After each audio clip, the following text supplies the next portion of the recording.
So hello, hi, and welcome back to yet another video. This is your programming friend Piyush. I hope you all are good and fine. Sorry, थोड़ा blurry photo आ रहा होगा मेरा, so उसके लिए really sorry. So main चीज matter करती है हमारा content. So welcome to the new series. और इस सीरीज में हम पाइथन प्रोग्रामिंग सीखने वाले होंगे. Basically visualization of the Python, कि किस तरीके से पाइथन को विजुअलाइज कर सकते हैं in the Python with the help of matplotlib, with the help of SciPy, with the help of other libraries. और उसमें हम क्या विजुअलाइज करेंगे, मैथ्स के फंक्शंस को. बस mathematics with the help of the visualization. तो तुम्हारी मैथमेटिक्स भी अच्छी होने वाली है और तुम्हारा पाइथन प्रोग्रामिंग भी अच्छी होने वाली है. तो एक तरीके से मैंने इसको ये इस तरीके से डिजाइन किया है कि तुम्हारा पाइथन प्रोग्रामिंग भी तुम सीखते रहोगे, मैटप्लॉटलिब या फिर साईफाई भी तुम सीखते रहोगे. उसके साथ में सीबॉन वगैरह के साथ में तुम क्या सीखोगे, मैथ्स भी तुम्हारी स्ट्रांग होती रहेगी. सो मैथ्स कॉम्पिटिटिव प्रोग्रामिंग में हेल्प कर सकती है. फिजिक्स थोड़ी बहुत तुम्हें आ जाएगी, गेट वगैरह में इजी रहेगा. और इन केस अगर कोई 12th 10th 11th का बच्चा देख रहा है तो उसके लिए मैथमेटिक्स करना थोड़ा सा इजी हो जाएगा.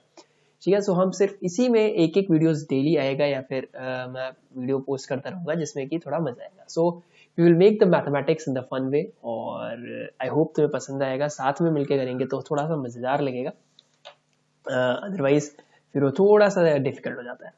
ठीक है. तो सबसे पहले जो आज का जो हमारा वीडियो होने वाला है उसमें मैं मैटप्लॉटलिब, तो तुम्हें पता होगा. अगर मैटप्लॉटलिब तुम्हें नहीं पता तो आई विल टेल यू कि मैटप्लॉटलिब क्या होता है. सो पाइथन में एक लाइब्रेरी होती है मैटप्लॉटलिब. मैटप्लॉटलिब बेसिकली किसके लिए होता है, फॉर द विजुअलाइजेशन. ठीक है. तुम क्या करते हो, इससे विजुअलाइज करते हो किसी भी चीज को. जैसे लाइक ग्राफ बनाते हैं हम, और हम उसमें से पाई ग्राफ, बार चार्ट वगैरह वगैरह ग्राफ बना के हम किसी भी चीज को विजुअलाइज कर सकते हैं with the help of data. तो बेसिकली जब भी हम मशीन लर्निंग या फिर डीप लर्निंग में करते हैं ना, उसमें किसी भी चीज को विजुअलाइज करने के लिए we will create the graphs. और ग्राफ्स को हम मैटप्लॉटलिब से बेसिकली करते हैं और इसी में हमारा ये चीज यूज होती है. सो इसमें हम ये यूज करने वाले हैं. तो आई होप यहाँ पे तुम्हें पाइथन का थोड़ा बहुत बेसिक्स पता होना चाहिए कि मतलब इनपुट वगैरह कैसे लेते हैं, फंक्शन क्रिएट करना क्या होता है, फंक्शन कैसे क्रिएट करते हैं, क्लासेस ऑब्जेक्ट्स तुम्हें क्या आते हैं, इनपुट आउटपुट कैसे लेते हैं. ये चीजें प्री रिक्विजिट है इस वाले पूरे सीरीज को देखने के लिए. ठीक है. Means functions, classes, input, output, variables वगैरह के बारे में जानकारी. बस इतनी चीजें तुम्हें चाहिए, बेसिक चीजें. अगर तुम्हें ये पता है then we can go for it. Okay. So the first topic जो हम पढ़ने वाले होंगे that is the universal gravitational constant, या फिर मैं बोल देता हूँ Newton's. Okay. So Newton's law of gravitation basically कहाँ का टॉपिक है, it's a topic from the physics. तो फिजिक्स से हमें न्यूटन्स लॉ ऑफ ग्रेविटेशन मिलता है. So Newton's law of gravitation क्या कहता है कि अगर दो बॉडी है, this is the body 1, this is the body 2, जिसका मास अगर है m1, इसका मास अगर है m2, और ये दोनों के बीच का जो डिस्टेंस है वो मैं ले चलता हूँ r, तो इन दोनों के बीच में जो ग्रेविटेशनल फोर्स जो लगेगा वो रिप्रेजेंट करेंगे हम F से, जो कि डायरेक्टली प्रोपोर्शनल होगा इन दोनों के प्रोडक्ट ऑफ मासेस के, और इनवर्सली प्रोपोर्शनल होगा to the square of the distance between them. इन दोनों के बीच का अगर ये ऑब्जेक्ट में मान लो A और ये ऑब्जेक्ट में मान लो B, देन जो यूनिवर्सल या फिर जो ग्रेविटी का जो फोर्स लगेगा, फोर्स ऑफ ग्रेविटेशन जो A B पे लगाएगा या B A पे लगाएगा, वो क्या होगा, F is directly proportional to m1 m2, means उन दोनों के मास का प्रोडक्ट, और is inversely proportional to the square of the distance between them. अब अगर मैं ये दोनों इक्वेशन अगर मैं कंबाइन कर दूं तो मेरे पास बनेगा F is directly proportional to m1 m2 upon r square. And हमें पता है कि अगर जब भी मैथमेटिक्स में या फिर जब भी कहीं पे भी हम प्रोपोर्शनलिटी हटाते हैं और इसकी जगह पे इक्वालिटी लगाते हैं, तो यहाँ पे हमें एक हमें कांस्टेंट को यूज करना पड़ता है. और यहाँ पे मिस्टर न्यूटन ने एक कांस्टेंट दिया that is known as the g, और इसको हम मल्टीप्लाई करेंगे इसके साथ, then it will become the g m1 m2 upon r square. ठीक. और ये जो g जो होता है इसको हम बोलते हैं universal gravitational constant. G is known as the universal gravitational constant, जहां पे G की वैल्यू इन्होंने डिफाइन कर दी दैट इज 6.67 इंटू 10 की power -11 metre square plus kilogram square, newton metre square पर kilogram square. This is the gravitational constant जो कि हमारा यूज होता है. तो इन दोनों के बीच में जो फोर्स लग रहा होगा, ये दोनों आपस में जो फोर्स लगाएंगे, that force is the G m1 m2 upon square. तो न्यूटन ने ये बताया था ग्रेविटेशनल कांस्टेंट में कि दो बॉडी अगर रखी हुई है तो वो दोनों आपस में कोई ना कोई फोर्स जरूर लगाएंगे. अगर ये हाथ है तो ये दोनों आपस में फोर्स जरूर लगाएंगे एक दूसरे पे. मतलब अट्रैक्ट करेंगे यूनिवर्सल ग्रेविटेशन कांस्टेंट, यानी फोर्स ऑफ अट्रैक्शन क्या होगा इसमें, ग्रेविटेशनल फोर्स। ठीक है, सो आई गेस तुम्हें यहाँ तक ये समझ आया होगा कि फोर्स ऑफ ग्रेविटेशन क्या होता है। तो अब मुझे क्या करना है, मैं इसी को मैं इसको विजुअलाइज करने की कोशिश करूंगा कि क्या अगर ये इन्होंने बोला है कि आर स्क्वायर के इन्वर्सली प्रोपोर्शनल है, मींस इन्वर्सली प्रोपोर्शनल मींस मतलब F is inversely proportional to R square, means अगर रेडियस या फिर डिस्टेंस अगर बढ़ेगी तो फोर्स कम होगा। ठीक है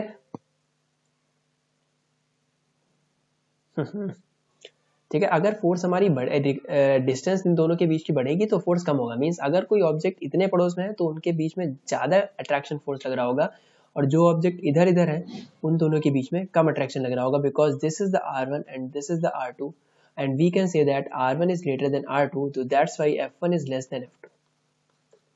मुझे इसी चीज को विजुलाइज करना है कि क्या ऐसा होता है नहीं। तो अगर मैं इसका ग्राफ अगर डिजाइन करूंगा कि अगर मैं ये बोलता हूँ फोर्स है और ये बोलता हूँ R, तो अगर वो चीज डिक्रीज हो रही है, और कैसे डिक्रीज हो रही है, with the help of R square, means it's exponential graph, यानी कि कोई ऐसा कर्व बनेगा, तो ये कुछ इस तरीके का बनेगा कि एक टाइम पे आकर के वहां पे फोर्स बहुत ही कम लगने लगेगी। सो इस चीज को मुझे विजुलाइज करना है। ओके, तो आई गेस तुम्हें यहाँ से प्लॉटिंग समझ आ गई होगी किस तरीके से हम करने वाले हैं। तो इसके लिए मुझे क्या चाहिए, let us suppose we have a two body that is m1 और m2। m1 का मास मेरे पास मान के चलो 0.5 kg है, m2 का मास मेरे पास 1.5 kg है। तो अगर मैं इसको अगर मैं g लगाऊं यहाँ पे 6.67 इंटू 10⁻11, तो इसके लिए मैं फोर्स कुछ कैलकुलेट करूंगा और मैं ऐसे करूंगा। तो इसके लिए मुझे क्या चाहिए, मैं कुछ रेडियस मैं यहाँ पे डिफाइन नहीं करता, अब मैं रेडियस मान के चलूंगा कि हमारी रेडियस डिफरेंट होती रहेगी, मतलब डिस्टेंस मान लिया 100, 150, 200, मैं इसके इंटरवल पे अप टू कितना जाऊंगा 1000, और मैं ये देखूंगा कि कितना चलेगा कि नहीं, मतलब 100 से 1000 चलेंगे 50-50 के इंटरवल पे, और देखते हैं क्या हमारा वो ग्राफ चलेगा। ठीक है, तो फटाक से इसको कोड करेंगे हम, और इसके लिए मैंने क्या किया है, मैंने पाइथन में इंपोर्ट कर रखा है, दैट इज मैटप्लॉटलिब, और मैटप्लॉटलिब बेसिकली यूज होता है हमारा ग्राफ बनाने के लिए। ठीक है, सो हम इसी चीज को यूज करने वाले होंगे कि किस तरीके से हम इसको बनाएंगे। ठीक है, तो आई गेस सबको फंक्शन बनाना पता है, फंक्शन बनाना एवरीवन नोज कि how to make the functions. तो एक मैं फंक्शन बना लेता हूँ, तो एक अगर मैं फंक्शन बना लूँ मेरे यहाँ पे, okay this is perfect now. तो firstly I will make a function, और जो फंक्शन क्या होगा, जो कि ग्राफ बनाएगा। तो मैं लिख देता हूँ डिफाइन ड्रॉ ग्राफ, जिसके अंदर मैं दो वैल्यूज दूंगा x और y, बिकॉज मुझे x एक्सिस और y एक्सिस चाहिए। और एक मैटप्लॉटलिब में एक फंक्शन होता है plt.plot, जो कि क्या करेगा, एक ग्राफ को प्लॉट कर देगा, this is the line graph. तो x, y, हम इसमें तीन वैल्यूज देते हैं, एक x वैल्यू, एक y वैल्यू, और एक चीज किससे हमें उसको रिप्रेजेंट करना है। ठीक, हम रिप्रेजेंट कैसे करेंगे, अब अगर मैं तुम्हें बेसिकली यहाँ बताऊँ, तो ग्राफ में कुछ हम इस तरीके से रिप्रेजेंट करते हैं। अगर सपोज करो मेरे पास ये ग्राफ है, अगर मैं इसका सिंपल सा बना दूं तो ये हमारे पास आएगी लाइन ऐसे। अब अगर मुझे पॉइंट्स यहाँ पे मतलब एक्स और वाई को मुझे रिप्रेजेंट करना है, मैं इसको स्टार से रिप्रेजेंट कर सकता हूँ, मैं इसको सर्कल से रिप्रेजेंट कर सकता हूँ, मैं इसको ट्रायंगल से रिप्रेजेंट कर सकता हूँ, मैं इसको रेक्टेंगल से रिप्रेजेंट कर सकता हूँ। मतलब एक्स और वाई की वैल्यू, अगर मेरा ग्राफ कुछ इस तरीके से जा रहा है, तो एक्स और वाई यहाँ पे जो होगा वो पॉइंट कैसे डिफाइन होगा, with the help of cross. ठीक, तो मैं यहाँ पे किससे किससे डिफाइन करूंगा, मैं इसको मार्कर दूंगा। मार्कर मीन्स किस तरीके से उसको लेके आओ, आई विल टेल कि ओ, मतलब कि ओ वहां पे बन गया है सर्कल टाइप का। ठीक है, अब एक हम इसको एक्स लेबल देंगे, एक्स लेबल देंगे, x label means x axis पे वो क्या लिखना चाहता है, तो एक्स एक्सिस पे हमारे पास है डिस्टेंस।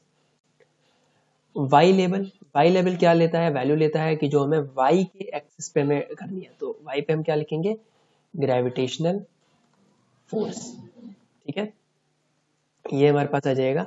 और इसका एक मैं दूंगा टाइटल, कि टाइटल हम क्या देंगे, तो gravitational force versus distance graph हम बनाएंगे।